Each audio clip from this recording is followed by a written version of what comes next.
Na semana passada, o fenômeno dos BRC20 chamou muito atenção na rede do Bitcoin, não só porque ele fez as taxas de transação dispararem, como também porque ressurgiu na comunidade do Bitcoin a discussão sobre um possível hard fork, uma divisão do Bitcoin em duas criptomoedas. Então, no vídeo de hoje, a gente vai passar por toda essa polêmica da semana passada, entender exatamente o que aconteceu, se existe uma possibilidade de hard fork e quais seriam as consequências disso para o futuro do Bitcoin. Então já vai deixando o seu like aqui embaixo, se inscreve no canal e bora para o vídeo de hoje.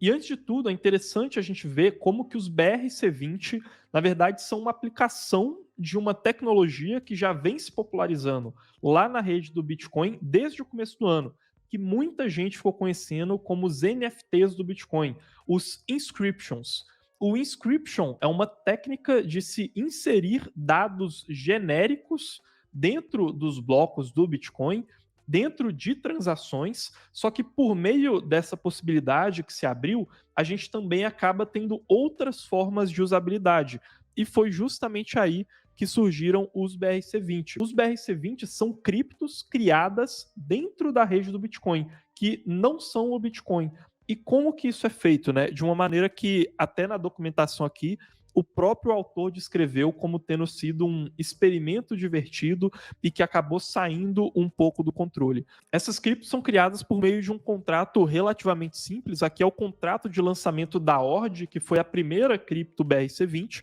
com somente 5 linhas, por incrível que pareça. A gente tem primeiro a descrição do padrão de token, que é o BRC20, a ação que está sendo realizada, que é o deploy, ou seja, o lançamento daquela cripto no mercado, o ticker que dá o nome àquela cripto, aqui no caso é a ORD, o supply máximo, ou seja, a circulação máxima que aquela cripto pode chegar, no ORD são 21 milhões de unidades, e o limite de criptos que podem ser mintadas, ou seja, criptos que podem ser impressas por cada transação. E no caso da ORD, foi um limite de 1.000 criptos ORD que poderiam ser criadas a cada transação. Então é nada mais, nada menos do que um registro de dados dentro da rede do Bitcoin e que por meio desse padrão BRC20 é lido como se fosse uma cripto.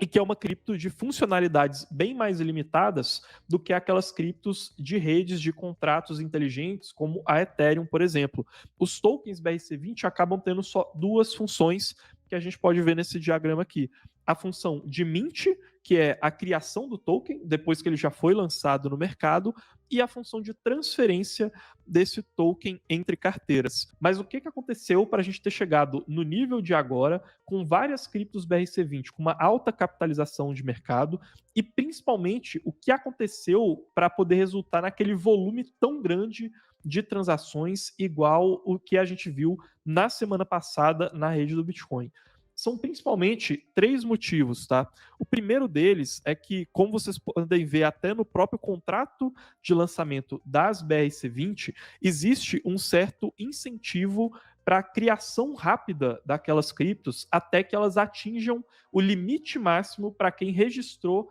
aquele ticker, né? Ou seja, aquele nome para a cripto. Então, assim que a ORD, por exemplo, é lançada, e uma vez que ela tem uma quantidade máxima de 21 milhões, com só 1.000 podendo ser criadas por transação, é gerada uma corrida para ver quem é que vai conseguir realizar primeiro aquelas transações com direito a imprimir essas criptos, né? Então, por si só, a natureza dos BRC20 criou uma corrida de transações para que eles pudessem ser criados primeiro. Na semana passada, a gente estava vivendo uma valorização muito grande da Pepcoin, que foi uma meme coin que chamou a atenção lá na rede da Ethereum, e não à toa, uma das maiores BRC20, que a gente pode notar aqui, né, hoje a terceira maior BRC20 em capitalização de mercado, é uma versão da Pepcoin, lá da rede da Ethereum, só que criada nesse padrão de tokens novo da rede do Bitcoin. E um terceiro motivo que foi pouco comentado é que uma das primeiras carteiras que começou a aceitar esse padrão de tokens BRC20 foi a Unisat, essa carteira que eu estou mostrando aqui para vocês. E, a princípio, para o registro de novos usuários, a Unisat exigia que esses usuários mintassem pelo menos 20 tokens BRC20 cada. E a consequência disso é que também foi gerada uma espécie de corrida para a mintagem de tokens por meio da entrada de usuários na Unisat. E isso é perceptível quando a gente olha nesse outro gráfico aqui, que a Unisat foi a principal marketplace para a transação de BRC20s, né? E aí, como uma consequência disso tudo, né, o hype das meme coins, a natureza dos BRC20 que fez com que eles fossem mintados nessa corrida, digamos assim, e o uso dessa carteira Unisat fez com que a gente visse na rede do Bitcoin um número de transações paradas que bateu recordes em comparação com os últimos meses, né? Aqui vocês estão vendo, principalmente nessa parte vermelha, tá? E esse daqui é um gráfico que mostra a mempool, ou seja, a sala de espera das transações do Bitcoin, como que a gente atingiu um nível muito alto de transações em espera e essa parte ela começa a ficar mais vermelha porque aquelas transações elas tinham uma demanda por serem aprovadas muito rápido e por conta disso elas estavam aceitando pagar taxas muito elevadas, né? Inclusive essas taxas ficaram mais elevadas até do que em outros momentos em que a mempool havia chegado a ficar até um pouco mais congestionada, né? E a consequência disso foi que, junto com esse crescimento aqui muito grande das BRC20, que a gente viu de maneira meteórica nessa última semana, a gente também viu um crescimento muito grande das taxas de transação da rede do Bitcoin, que é o que a gente vê nesse gráfico roxo aqui, né? E o que todo esse evento aqui tem a ver com a possibilidade de acontecer algum tipo de hard fork no Bitcoin? É muito importante a gente entender que as criptos, elas não são somente construções técnicas, elas são também construções sociais, e a partir do momento que a gente vê uma possibilidade de um racha dentro da comunidade, abre-se a possibilidade para o acontecimento de um hard fork caso a comunidade continue se dividindo. E foi justamente o que a gente começou a ver, principalmente com pessoas alegando que a rede do Bitcoin estaria sendo atacada, como é o caso desse tweet que está aparecendo na tela agora para vocês. E a gente viu, inclusive, uma parte da comunidade de maximalistas da rede do Bitcoin alegando que essas transações para o registro de tokens BRC20 e de inscriptions de maneira geral estariam fugindo daquele objetivo inicial de libertação monetária do Bitcoin e de uma alternativa descentralizada ao sistema financeiro, né? Seria basicamente um uso pobre da rede em termos qualitativos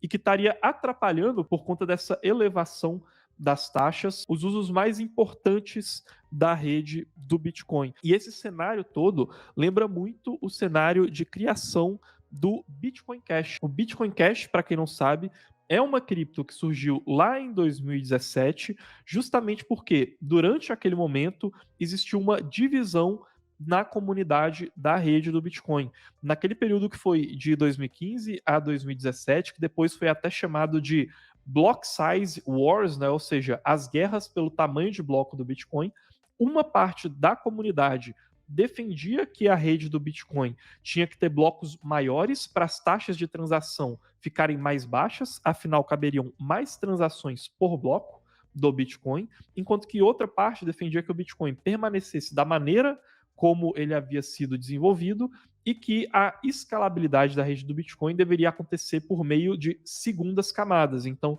na primeira camada, o tamanho de bloco continuaria pequeno e as transações acabariam aos poucos ficando cada vez mais caras. E isso, inclusive, foi mencionado pelo Nick Carter, né, que é um dos grandes analistas globais de Bitcoin, e que ele diz justamente, né, que olha, talvez a única diferença entre o que a gente viveu em 2017 e para o que a gente está vivendo agora em 2023 é que naquela época o lado mais purista do Bitcoin, digamos assim, acabou defendendo tamanhos de bloco menores, enquanto que agora esse lado mais purista estaria contra as altas taxas e de alguma maneira defendendo alguma atualização que fosse capaz de expurgar esses usos além daquele uso originário do Bitcoin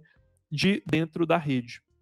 E essa discussão do hard fork, ela fica ainda mais forte quando a gente olha para o tamanho de volume de taxas que esse acontecimento envolvendo os BRC20 gerou, né? E que foi realmente uma coisa impressionante. Aqui nessa imagem, a gente consegue ver o quanto que as taxas de transação do Bitcoin são representativas em comparação com a receita total dos mineradores.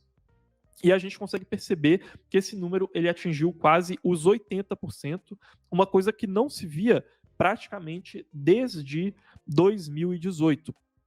Durante essa última semana que passou, a remuneração dos mineradores foi maior do que a remuneração que eles receberam em taxas durante todos os 4 primeiros meses do ano somados. Isso traz à tona uma discussão de longo prazo da rede do Bitcoin e que foi inclusive o que a gente colocou nesse nosso relatório aqui, em que a gente fala sobre esse problema de longo prazo do Bitcoin que ele pode ter que enfrentar, e é um relatório, inclusive, que está aqui na descrição para vocês, porque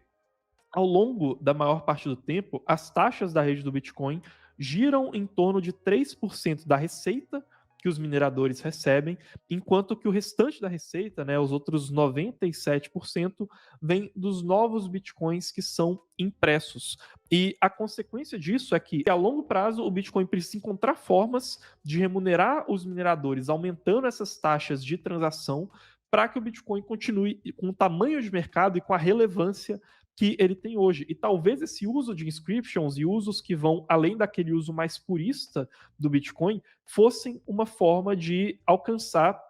esse outro panorama de narrativa e de uso para o Bitcoin, né? Uma das coisas que a gente consegue perceber, inclusive, é que conforme o preço do Bitcoin foi crescendo no mercado, a gente via picos de receita nas taxas de transação. Porém, mesmo que aquele preço não retornasse para os patamares anteriores, a receita que ia para os mineradores por conta da taxa de transação retornava aqueles patamares anteriores, né? Ou seja, ela caía mesmo com o preço do Bitcoin subindo. Então, ela não está intimamente relacionada ao preço do Bitcoin e, portanto, não bastaria somente o preço do Bitcoin subir para que os mineradores fossem cada vez mais remunerados, né? Realmente seria preciso uma mudança de caso de uso geral da rede, uma mudança no perfil de usuários que está disposto a pagar as taxas de transação do Bitcoin. Então, no final das contas, o que a gente poderia viver seria um acirramento dessa disputa e, como consequência de uma radicalização, um possível hard fork colocando, de um lado, uma parte dos mineradores e a comunidade que acredita que a sustentabilidade econômica da rede é um fim que compensaria usos mais diversificados para o Bitcoin e não tão puristas assim. E do outro lado, uma parte da comunidade mais purista e que acredita que esses novos usos para o Bitcoin poderiam atrapalhar a finalidade do Bitcoin de libertação monetária e atrapalhar a questão do Bitcoin como um porto seguro longe daquela degeneração que se vê em outras plataformas e daquela especulação que se vê em outras plataformas de contratos inteligentes do mercado. Mas no final das contas, caso um hard fork acontecesse, as consequências tenderiam a ser mais negativas do que positivas. Principalmente porque a questão da sustentabilidade do Bitcoin e a tese do Bitcoin como reserva de valor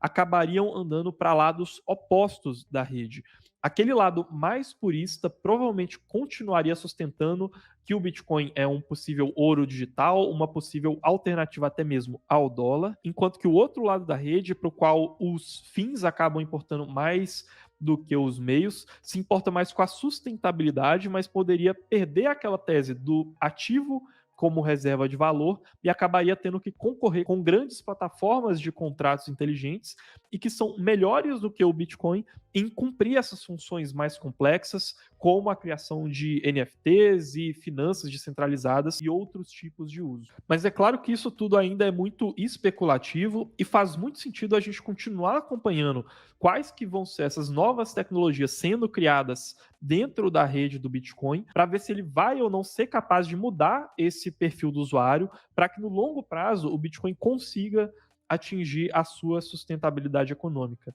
Não se esqueçam que o relatório que eu mostrei aqui vai estar aí na descrição, disponível de maneira gratuita. Então, caso você queira ficar por dentro de toda essa problemática que pode envolver o Bitcoin no futuro, é só clicar no link que vai estar aí na descrição. Deixa aqui nos comentários também o que você achou de toda essa polêmica envolvendo a comunidade. O like para ajudar esse vídeo a alcançar mais pessoas. Se inscreve aqui no canal. A gente se vê em um próximo conteúdo e até mais.